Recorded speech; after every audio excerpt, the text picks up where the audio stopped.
Bonjour à tous, je m'appelle Aïssatou Boubadalil. Je ne vais pas y aller par 4 chemins. Regardez la une de ce journal satirique.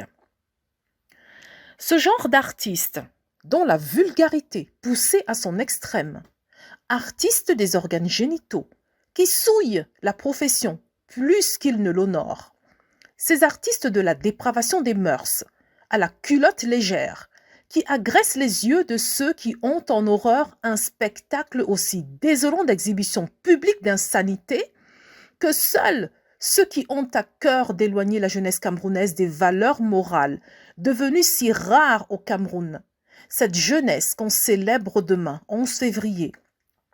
Ces artistes de la honte, disais-je, ne sont à mon sens d'aucune utilité pour cette jeunesse en plein questionnement sur son avenir, sinon de l'attirer sans scrupule aucun vers les voies sombres de la facilité, au risque d'y laisser sa dignité. Désolé, mais quand j'achète un billet pour aller à un concert, ce n'est pas pour voir les organes génitaux de celui ou celle qui preste, encore moins ses dessous, ces petites culottes, pour parler terre à terre, dont l'état d'entretien ressemble à s'y méprendre aux paroles chantées. Et ce qui me désole le plus, c'est que ce genre d'artistes ont leurs entrées dans ce qui est censé être la maison du peuple, au risque de faire de cet endroit qui devait être sanctuarisé un repère de jouissances mondaines qui nous font nous demander s'il y a encore franchement un capitaine à bord du bateau Cameroun. Il y en a certainement encore un, mais ce n'est pas celui qu'on croit. Un célèbre journal n'avait-il pas titré en couverture d'une de ses éditions « Madame la Présidente » ? Le taux de chômage des jeunes au Cameroun atteint des niveaux records. Et les parents qui se sont sacrifiés, qui ont investi tout leur maigre salaire pour offrir à leurs enfants des études à l'université, se retrouvent à devoir encore les héberger la quarantaine passée, car au Cameroun, être détenteur d'une maîtrise ne vous garantit plus un emploi décent. Beaucoup se retrouvent alors en train de faire le benskin. Non pas que j'ai quelque chose contre cette activité, qui en est une parmi tant d'autres, mais reconnaissons-le, il faut donner à chacun la place qu'il mérite dans ce pays.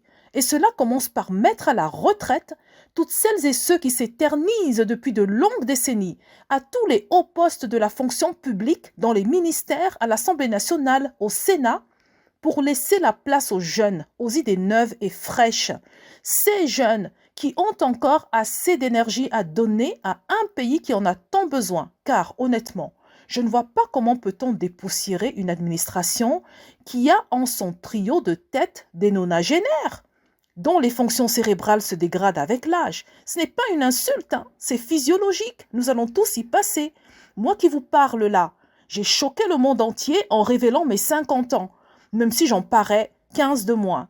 Certains sont même allés jusqu'à me donner 28 ans. Si. Mais honnêtement, je ne me sens plus la force physique d'une jeune femme de 20 ans, même si mon moral, ma pugnacité et ma détermination n'ont pas pris la moindre ride. C'est comme ça.